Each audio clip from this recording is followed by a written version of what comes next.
Hi, everyone. My name is Leann Parker, and I want to thank you for joining us today on Your Elevated Space, where we talk all about how to transform our spaces to improve our lives in the areas of money, relationships, and overall well-being. Over the course of 21 days, my guests and I are here to show you how you can gain happiness and clarity through intentional art and design. And today I am so excited to introduce you all to Abby Owens, who is the director and partner of Carolyn Parker Interior Design out in the UK. They have been recognized as one of the top 20 design firms in the UK by The Telegraph. And they're also founders of the Bunny Gets It, which is a stunning new nursery fabric collection. Abby, welcome to the show. Hi, thank you for having me. I'm so excited to finally chat with you at length. We all know Sally Coulthard, who's already been on the show, and she had highly recommended you, and I'm so pleased to be able to meet one of her friends because she's just a doll.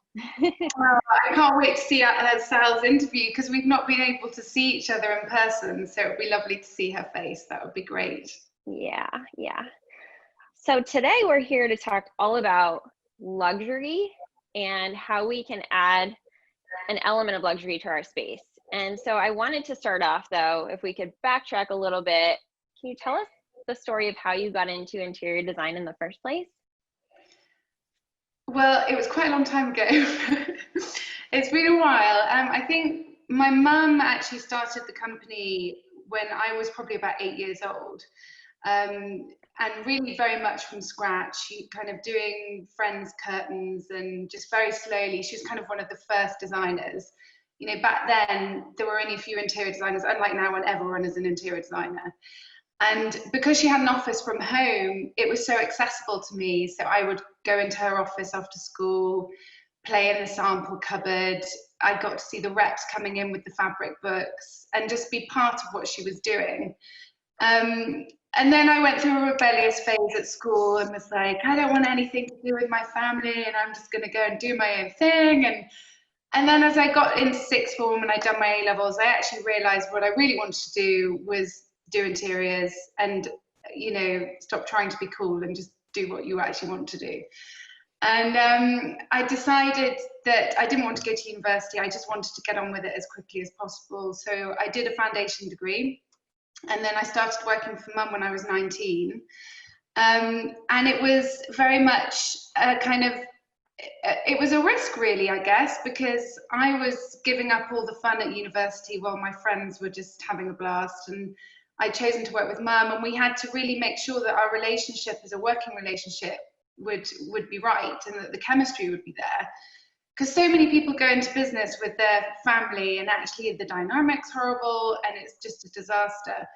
And actually it just ended up being the best decision I've ever made. And we have the most amazing relationship. We have so much fun. And I think probably it brought an energy to Mum that she probably felt was lacking. And actually the longer she was in business, it was company. And a different dynamic as well. And it just worked really well. And she seemed to work for the younger clients, and I actually ended up working for the older clients. And as I've got older, I've kind of leveled out in age. So I seem to have met the age group of my clients now. And it's been amazing. And she threw me in at the deep end. She gave me my own jobs, you know, and I was very grateful for that. And I think it wasn't something that you could teach. She really taught me how to run a business, which they just don't seem to teach very well anywhere. You know, it's all fine being an interior designer, but you have to know how to run a business. And there are so many boring elements to any business. So she really taught me that, but she very much let me develop my own style. And I think that's the thing you can't really teach. You've either got it in your soul and you respond to fabrics and colour and textures, or you don't really. So I'm hoping people will be watching your summits because they've got that thing in their heart that says, oh, it's just that creative person trying to get out. So yeah, that's where we are. And I've been doing it, oh God, a really long time, 15 years, 16 years maybe now. So it's been a while. So basically when you were 15, you started. I'm just doing quick math over here. Yeah. So, yeah, I mean, unfortunately, we are missing your mom today, Carolyn, who is absolutely fantastic. You folks are starting to open up a little bit more out there as we are here in the US. So she's on a job site today. So just wanted to say a quick hello to her and thanks for sharing you with us today. So, you know, luxury really has a different definition for everyone, certainly. So I'm curious what that means to you as an interior designer. I think it's something I'm responding to more at the moment during lockdown. And it's really made me think about what elements of luxury are important to you, because so much about the joy we get from our home is actually sharing our home with other people, isn't it? And having that validation when your girlfriend comes in and goes, "Oh my God, I love that cushion." And then all of a sudden you're locked down somewhere and you're like, "But no one's here to see all my beautiful things." And actually, it makes you realize how pointless a lot of the luxury you have in your home is. It's just stuff. And so I think it's really made me narrow down the luxuries that really are worth investing in. And it's really up to my clients how far they want to take their luxuries. That I'm not one to judge. I love sourcing beautiful things. But I think for me, kind of touch is the thing that I really respond to in luxury. And luxury to me is about nurturing and being kind to yourself and that comfort.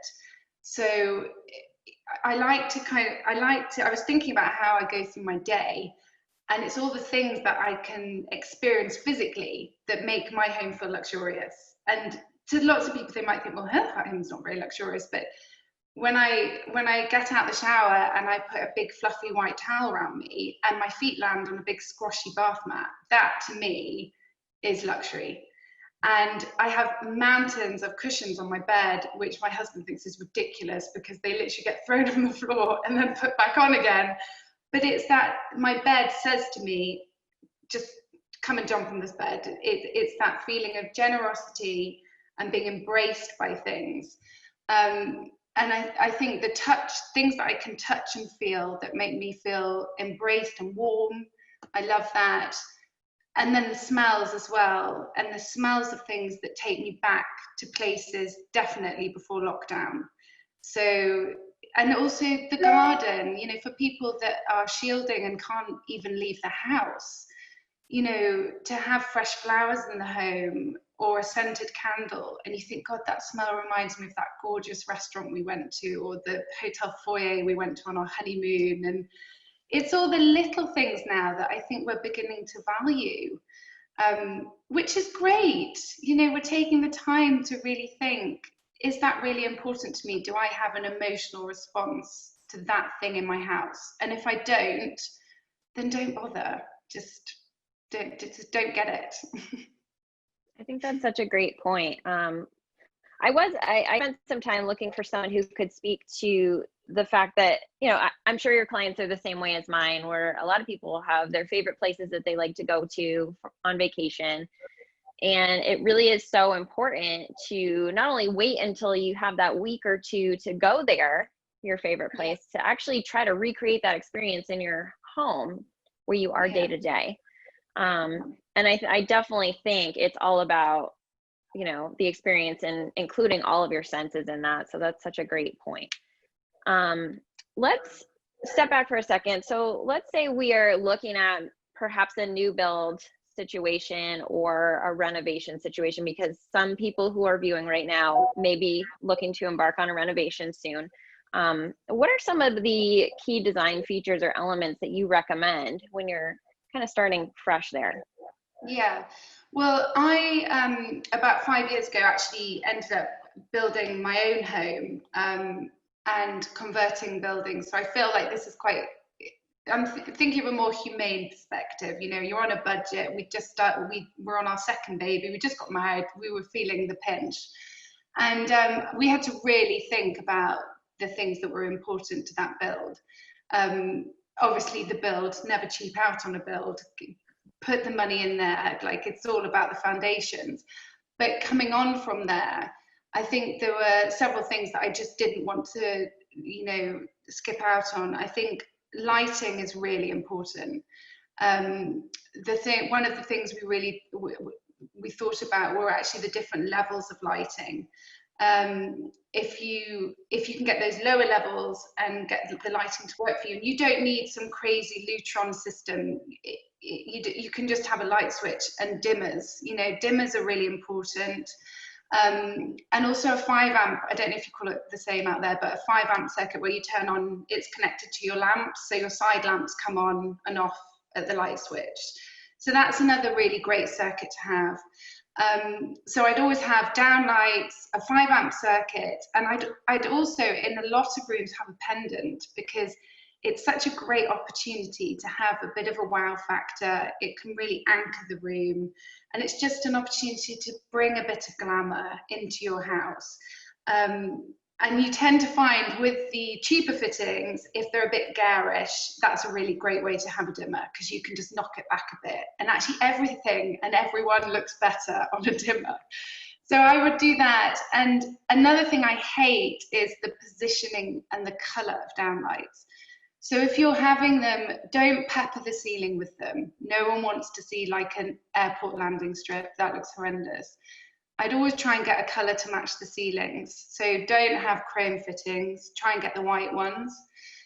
If the budget can stretch to it, and also look for a really nice bulb. We have a bulb in England called a GU10, and that's a really nice warm downlight, and I would always recommend that in my houses. And just position your lighting where you actually want to light things. I know that sounds obvious, but get them directional. Always get directional downlights, but put them at the windows and cast some light onto the windows, and maybe drop them over your bed, over the pillows, and cast light onto pictures. And if you don't need light anywhere else, then don't do it. Just less is more. And if you've got these different levels of lighting with pendants and standard lamps, if the cleaner needs to come in or you need to do a heavy dusting, just turn them all on and put them on really high. I think it's just about being selective. So I think lighting is definitely one of the things I wouldn't skip out on. The other thing I was thinking about were TVs, the dreaded TVs. That we have to have them. It doesn't matter what we all watch TV, don't we? Well, I do. And I think if you can plan ahead and get those wired in, so you haven't got cables anywhere, that is another thing I think is definitely worth it. So those are two of them. And then I think the other thing is to really think about how you decorate it, like your paint schedules. Think about trying to create a uniformity, so that also in the future, if you have to top up paint or something gets damaged, you know exactly what you're doing and stick to it. So choose a woodwork colour and stick to the woodwork colour. Choose the ceiling colour and carry it all the way throughout. And just get a really good, clear idea. I think so many people, they don't look at the bigger picture and they make little decisions as they go along, and then they think, oh God, I didn't mean to do that, and now I've got to go back, and that's where you start wasting all the money. So just try and think things through before you jump into any silly decisions. And it's so easy to get seduced by what it's going to look like at the end. But if it's not lit well and you've got TV cables hanging everywhere, then it's a bit futile, really. Another thing I think I would try and spend the extra money is on door furniture. I'd go for a really tactile door handle, something that feels lovely, looks lovely, is a nice scale. I think that can really transform a home as well. I think they were probably a couple of my really important things. I mean, there are some things that you can't change.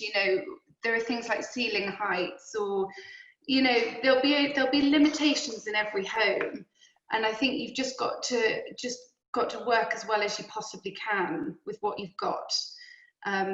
And definitely less is more. I think you can add things, can't you? But just don't make some crazy structural decision that you're going to regret, later on. I mean, even now I look back at even some of the things I did in my house and think, oh God, I always joke with mum and say, I needed an interior designer. Why didn't I get an interior designer to do my house?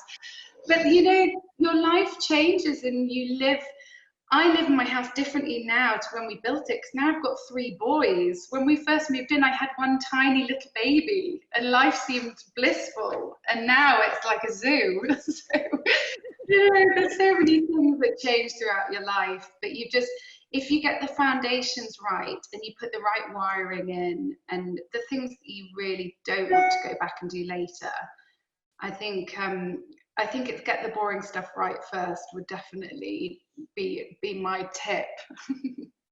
That's a great point. That's a great point. So let's say we're not renovating at all. We're not building a new home at all. We're just living in our home as we are. Most of us are. Do you have any recommendations when it comes to creating a layout, you know, to lend that luxurious feel? Like, are there any tips there? I think one of the things that I always find a bit of a pet hate, the constant battle between rugs and furniture. And I think if you want to make a real change in your home, I think sometimes homes just need a bit of order and a bit of symmetry in places. And, you know, if you've got a rug, try and decide whether something's going on the rug or off the rug, you know, just try and think things through a little bit more, because I think it's really very quickly it can feel cluttered again. And I think that's really important. I mean, I move furniture around my house all the time. I drive my husband mad. And then I move it back to where it was at the very beginning, because sometimes you just have to get emotions, don't you? But I think probably reordering the furniture is a really good idea. Have a proper shift about. We've all got lots of time at home, so shift things out, move things around, and really challenge yourself to think, well, I know that sofa's always been there for 10 years, but what would it look like if I put it at the other side of the room? And you sometimes think, God, why didn't we ever think of that? And sometimes you've just not got the time or the inclination, or you're terrified of what you're going to find under the sofa when you move it. I don't know. But also taking things out and bringing things back in. If you've not got the budget to spend things, go and, you know, move some art around, bring a lamp in, and just have some fun. You know, no one's judging you. But I think maybe you could simplify your paint color as well. Kind of, you could reduce your palette down. That's always quite a nice way to kind of calm the chaos and the clutter. I know, especially in lockdown as well, because it's been really hard to go to the supermarkets and things, and we're all meant to be sourcing locally. And also from an eco perspective, we're all trying to get rid of packaging. And actually that's become a lovely look, hasn't it? Kind of seeing the textures of things through glass and actually seeing the natural side of things. So that's a really lovely trend that would be really lovely if that, you know, if that carried on. And I think there's so many ways that you can instantly transform a space. You know, if you did buy a lovely painting, and that's sometimes quite a good inspiration to get you going. I think a lot of people look at a room and think, I don't know where to start, not feeling inspired. And I would say, find that thing that you really love, and then start building around it. And you know, it's all down to a person and their taste, isn't it? And I think it goes back to that thing, what is luxury, and what's the feeling it evokes? And I think luxury is that sense of calm and clarity, isn't it? That you think it's a peaceful place. And if your home makes you feel at peace and calm, well, then you've probably achieved it. But decluttering, I think, is a really good way to bring some luxury. I think space is a luxury, and the bigger your families get, you realize how much space you want, and how much, oh God, that's my phone ringing, sorry. And how much you want life to become easier. You want less stuff around you, because we're all stuck here constantly cleaning and becoming obsessed with it. And just reorganizing things. You know, if you've got lots of photos, maybe try and use a similar frame. You know, try and scale things up, or just not lots of tiny little bits everywhere. I think when you look through magazines, it's not the cluttered homes you love. It's the symmetry and the little cameos. And my mum actually very much taught me, especially in really big homes, to create those scenes around your house. You know, we've got lots of clients with lots of rooms, and they quite often think, when am I ever going to use that room? And we use it once every Christmas. And I think if you create scenes that you enjoy visiting, that's a really nice thing to do. And you can stand back and think, I just love what's going on there. I love that vase of flowers and that scented candle. You know, it doesn't have to be anything crazy or expensive, but just those little places in your home where you stand back and think, that looks gorgeous. And that is when the senses and your sight start saying, that just gives me so much pleasure. I definitely agree. You're making so many good points. So, you know, when you say, you know, focus on a cohesive palette or even a muted palette, that is always such a great tip. Selecting larger scale pieces as opposed to just several small ones makes a huge difference. And when you're designing, do you like to focus on showcasing maybe a view outside, or, you know, do you ever, when you're talking about focal elements, for example, yeah, how do you ever design around those? Yeah, I think we always try to be hugely sympathetic to the building, and also to the outside. You know, more recently we work on projects with huge windows. You know, that has become, you know, people don't want glazing bars, they just want these massive pieces of glass, and to get every bit of the view they can get out of things. And lots of people are opening up their spaces, aren't they, to the outdoors. And I think we really try to work with the outdoors and enhance that view, rather than choosing fabrics or colours or textures that are just obliterating it. So I think you have to really try and connect the spaces. And then with things like our period properties, there are parts of the home, you know, we're still working actually on a grade 1 listed building, you know, and you're working with history. So you have to do things that complement it and blend with it, and bring your focus to the things that are really important. And that kind of goes back to the lighting. You know, are you lighting a home to its best advantage? Are you showing all its best bits?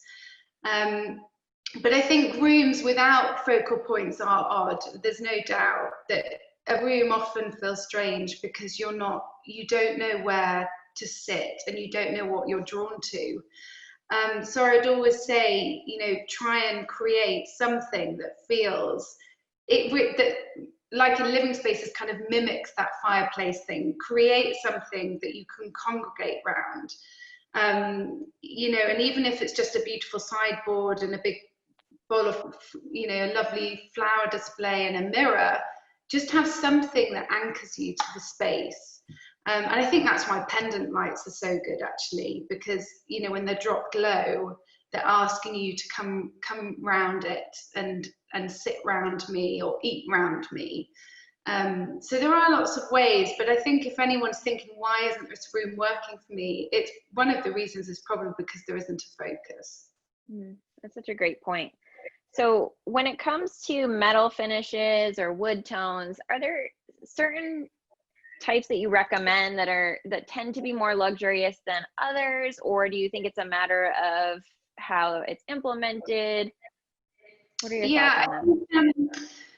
I think when we go into a lot of homes, we do find with some of the darker woods that the colours have lifted over time, and you tend to get this horrible kind of orangey stain, and that very quickly can make a home feel and look quite dated.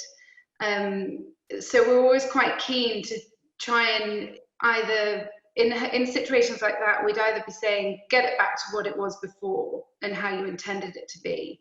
And that's usually to go much darker, or think about painting it.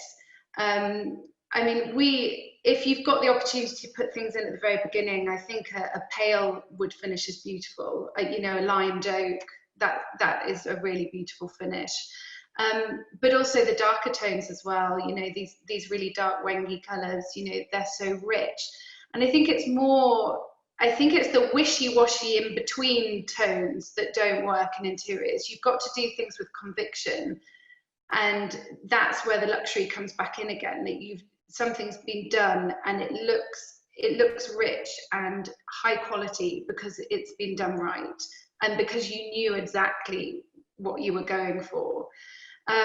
So I would kind of, if you're going to do light, do pale and beautiful and limed, and you know, I think that's a really nice direction. But if you're going to go dark, go really dark and rich, and play with the inlays. And we have amazing veneers now. I mean, you can do so many incredible things, can't you? And you can just, the laminates and the veneers, you can go crazy. You really can. There's so many amazing products. But I would just say, if things start to look a bit faded, and if you start thinking, gosh, was it always that colour? It probably wasn't, and it's probably time, you know, to maybe go over it a bit more. So I think finishes are quite important, and I've become really relaxed about mixing metal finishes. I think a while ago we were all a bit obsessed that everything had to be brushed chrome or everything had to be polished nickel. But there are so many beautiful metal finishes, and I think everyone is really getting into combining textures and finishes. And why not? You know, no one wants to get stuck with one finish.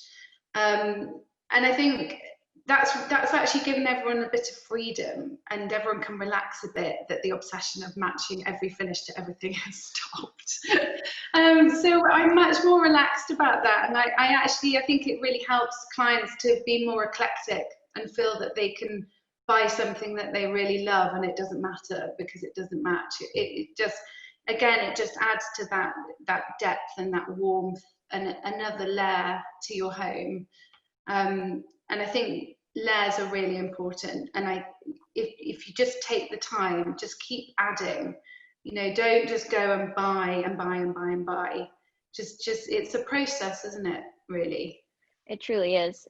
I don't think anyone really knows how long it takes behind the scenes to put these things together, which is probably good. Yeah, it's true. And you know, what we normally do when we finish a job, we always say to the client, just live in your house. Just have a couple of months and call us when you've been in a while, and then we'll go again. There's always another layer. Even when you think you're finished, we'll go back and we'll add wallpaper, or we'll start adding glassware or artwork. But there is a bit of a threshold for clients when they're doing their homes, when they just say, I can't do any more. I need a break. I just want to be in my home and experience it. And I think also they want to go and buy things themselves, you know, and get that joy of being like, look what I bought. What do you think? And you know, it's great to see clients building their confidence. And when we meet them at the beginning of a project, they're, oh, I don't know what I'm doing. And by the end, they're sending you things, and you're thinking, God, I love that. Damn, I should have found that for you. This project was a great example of that. This isn't my actual home. I've mentioned this before, but some of my favorite pieces within this project were selected by my client, and it's so cool to see how, like you're saying, how much confidence people develop over the process, because it is several months a lot of the time. But yeah, you know, we all have a little bit of that, you know, so don't. Yeah, we do. And I think we become so much braver as well. And I quite often with my clients, I'll say, do you know what, a year ago you'd never have chosen that. And it's brilliant that they're going for it, and to see that confidence in someone. And I think you're right. I really think most people have something creative in them where they can it's just about expressing yourself, isn't it? Really and I think there isn't a rule book. I don't, you know, yes, there's a rule book in magazines, but not in your actual home. So yeah, it's a fun process. You've got to keep the fun, haven't you? Absolutely, absolutely. So you already have mentioned, you know, certainly fabrics and rugs. I would like to highlight rugs really quick, because this is a standout feature that always makes, I think, a huge difference if it's done right. So what are your recommendations around that? I think again, the rugs have become so much more accessible to people, which is great. You know, you can now have bespoke sizes. You don't need to just squeeze a rug into a space and it not be quite right. So that's really nice. And I think with the rugs, I would really consider what furniture you want to go on it. I think rugs take planning. Um, if in doubt, I would always try and put a template down, lay some newspaper on the floor, and keep reducing it or expanding it. It's just not worth the risk trying to buy a rug. Then you've got to get it in. I mean, they're logistical nightmares. And even with our clients, we do all bespoke rugs, and we spend ages tweaking them and getting things in the right place. So I would definitely say don't rush the rug. It's an amazing opportunity to bring in colour and texture. I mean, you can have so much fun with a rug, and I would say just go for it, because it's just a rug. It can go again. It can go in another room that you hate. If you know, it's a bit like a cloakroom loo, isn't it? A rug. You can go nuts. It's really great. And since having children, I've found that actually outdoor rugs are much more successful in my house because I can just wash them and I scrub them down, and outdoor rugs are amazing now. They're just incredible. So be realistic about what's going to happen around that rug and on that rug, and you know, just live. If you're going to have a lovely rug, then go in and have a glass of wine in there and buy something that you're not terrified to have a drink and actually really enjoy. And enjoy, pottering around on your bare feet in it. But just try and decide what's going on the rug, what isn't going on the rug, and just the halfway house thing. If there are too many things that are half on, half off a rug, it starts looking again a little bit chaotic. And the rug is such a nice opportunity to create some order and to get that symmetry back. And really bring a focal point, especially, if you get a lovely graded rug that maybe pulls into a colour in the middle or fades out, that's a really nice way of bringing everyone in and making things feel like you're a bit more embraced. And they're great for massive spaces as well. If everything's sitting on it, it very much can pull a room in. And everything feels so cozy with a rug, doesn't it? I think the only issue with some of these rugs is if you do have underfloor heating, just be mindful that the more you cover up a floor, the less heat you're going to get. So when you start putting a rug on and then huge pieces of upholstered furniture and you wonder why your room's cold, you do have to give that side of it a bit of thought. But yeah, rugs are fab. We all love a good rug, don't we? We do, and it is true. It really defines the space. It grounds it, and I always prefer a larger rug as opposed to smaller whenever possible, just because if you really take the time and look at luxurious spaces and find inspiration from those, chances are a lot of times they do have a larger scale rug. So yeah, definitely. So when it comes to furniture lines, because we're teetering between, I'm seeing a lot more of a trend towards curved lines versus the straight line. So what are your thoughts on that, and as it relates to luxury? What do you prefer? I think I've always responded to a space. So if a room just calls for a curved sofa, then that is right for its space. So I don't really like being dictated to by what's in fashion, or I do respond to actually how the furniture fits somewhere. I think you do have to be sensible, and sometimes rooms do cry out for a certain type of furniture. I love a curved sofa, but I think I am a bit older, and I do like a bit of support, and I think a lot of the furniture in the past has been ridiculously low backed, and I think that is changing. I've really noticed a lot of our suppliers saying, oh, have you seen this new sofa? We've brought out one with a higher back, and you think, oh, finally, you know. So I think luxury to me would be to have something up supporting my back where I can feel it, and there's, you know, and to be able to snuggle into a sofa.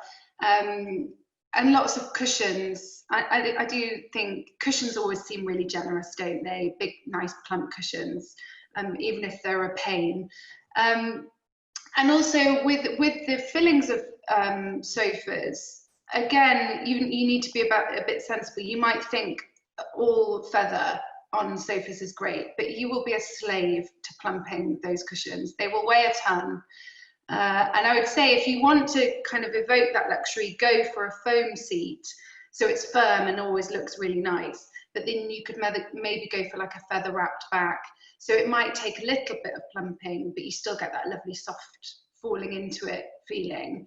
And then in terms of luxury, we have a phrase about sofas that if they're not particularly deep, we call them sit up and beg sofas. So like in a drawing room, you'd be kind of sat with a cup of tea and, you know, there's no room for slouching. Whereas if I think you want luxury, I would say those are the sofas that when you get in them, you struggle to get out of them, and they're kind of curl up with your feet, you know, tuck your feet in. So I think really anything over, for the average person, anything over like a metre deep, or even 1.10 meters, you're looking at a really good curl up sofa. And then with curves, I think the areas that I love curves is probably in occasional chairs. You know, swivel chairs have become really popular again, really beautiful upholstered swivel chairs. And I love that idea that you can move around the room and change your view of a room. And I think they work really well. And lots of conversational pieces like curved ottomans and footstools that are encouraging clusters of people. And, you know, God, when we're all allowed to be together in a room again, that's just going to be amazing. We're all going to want to do that. So I think curved furniture has its place. I don't think you have to have a curved piece of furniture. I think things can look great, but it really goes back to what luxury means. And I think if you're stuck in your home, you're probably sitting on a lot of furniture that you've not bothered to sit in quite a long time. You know, you're probably going in rooms that you never use ever, apart from at Christmas. So I think it makes people really question, you know, is this sofa comfortable? Was this really worth it? It looks great, but it's style over substance. But I do love clean lines. I think if you're trying to, I think the tailored look is a really nice look. Contrast piping, really lovely velvets. There's lots of lovely tailored elements. A wooden plinth. You might add some nailing detail. There's lots of lovely ways to add that extra touch where you think that is a really nice piece of furniture, and that is not going to be going in a really long time. I'm going to enjoy this for a really long time. And I think if you go for plains on your upholstery, they feel timeless, and you can keep shaking things up with your interiors with cushions and throws. But if the basics are well made, I think your house is always going to feel like it's pretty luxurious. I love that. I love that. So we've talked a lot about the living spaces where we're, you know, sitting back and relaxing. Can we talk a little bit about kitchens for a moment? Yeah. Kitchens, I think the thing that I'm always really, really quite strong about with the kitchens is the handles. I think, you know, these kitchens, some people's kitchens are enormous, and people really want big kitchens and they want all the appliances now. You know, everyone has turned into major foodies, and that's great. But I think a handle really makes or breaks a kitchen. You know, they're a lot of money. It's a big investment, thousands of pounds just on handles. You know, if you've got a lot of cupboards. And I've come a full circle. I think modern kitchens are lovely and they've got their place, and, you know, handleless kitchens are lovely, but you know, a really beautiful handcrafted handle goes a long way in a kitchen. I think you can be really savvy with a kitchen and, the carcasses do not need to be expensive. A lot of companies, they're all very similar. But if I would say invest in a really nice handle, and you know, invest in some really lovely worktops. I think you can probably sneak in a lot of other cheap elements into a kitchen, but I think if you cheap out on those two things, you're going to bring a kitchen down really. And you know, allow yourself elements of, you know, lots of people are enjoying feature tiles, which is lovely, you know, different splashbacks, and I think you can have some fun. I really love open shelving in kitchens as well, and wall lights. You know, it doesn't have to be really strong task lighting. Add some homely elements to it, and find places to display things. You know, have your cookbooks and pictures of the family, and have a lovely photo wall. They're just not as utilitarian, are they, anymore, kitchens? They're a bit like bathrooms, actually. Bathrooms are so much more homely now, which is great. You know, it's really nice, actually, that we're kind of limiting things that we don't need, like just to jump to bathrooms. We don't need to tile every square centimetre of a bathroom. You know, people used to do that, like the whole bathroom, from floor to ceiling, the whole thing. Why? You know, and the paints are so good now. You know, they endure so much traffic and moisture that you can just have feature tiles and feature walls. And I think people can be really clever about how to make your kitchen look really expensive, and to stand the test of time as well. And then things with your taps, you know, there are some amazing taps and things. I do think at that end that you can get some great things at a really low price. So yeah, I think probably just focus on the worktops, and the handles, and I think you'll be halfway there, definitely. I definitely agree. And we spoke with Erica Taylor a bit ago, and she was focused on kitchens, and she said a lot of the same things that you are. So it's good to see, even out there, we're all doing similar things, which is great. There's no such thing as a new idea anymore. That is true, and that's good. And then, you know, we can feel a lot more confident in our decisions. So it sounds like, you know, luxury is really all about creating that sensory experience, really embracing us, bringing people together. Are there any other takeaways that you want our viewers to have? Let me think. I think we've covered all the lovely senses, haven't we?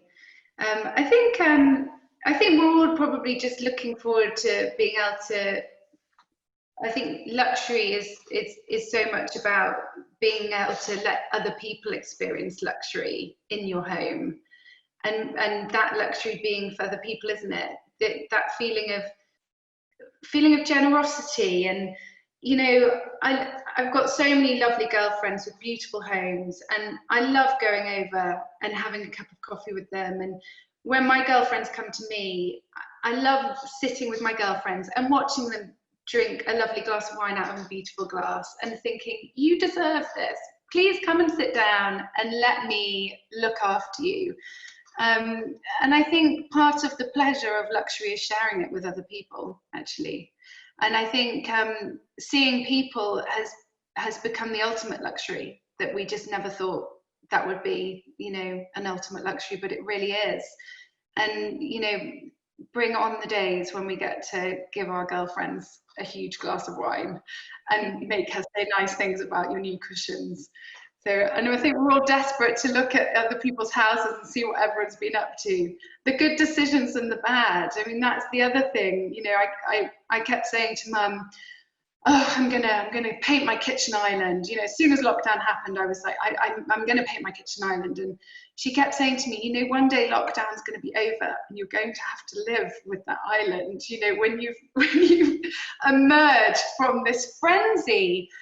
And for me, 12 weeks in, that is definitely worn off. I think I'm over the big decisions now, and I'm definitely just back to actually little luxuries, and human touch would be enough for me right now. Absolutely. Absolutely love that. Abby, you are fantastic. Tell Oh, I've everyone. been. It's been such a great conversation and so much value here. And I love that you just take us back to really what is truly important in life. I think that's really what it's all about. You're such a great person. Can you Yeah. tell everyone where you can be found these days? Yeah, so you can look at our website, which is carolynparker.com, if you want to look at the projects we've been doing. And you'll find our contact details there. And, you know, we'd love to hear from anyone who's just at home and trying to bring those little bits of luxury into their life. That, you know, we love hearing from people, and we're all in this together, aren't we? And we've just got to do the best we can. But I've absolutely loved it. It's so nice to talk about it and actually think about it. Think about what it really means. And I'm going to go and really value my fluffy towel and my 10 million cushions on my bed. I love that. I love that. Well, I hope everyone enjoyed this conversation as much as we did, and I'll invite you to jot down the top 2 or 3 takeaways that you got from this discussion and the first step that you can take to make a difference in your own home today. And be sure to join me tomorrow for our next expert discussion, and I look forward to seeing you then.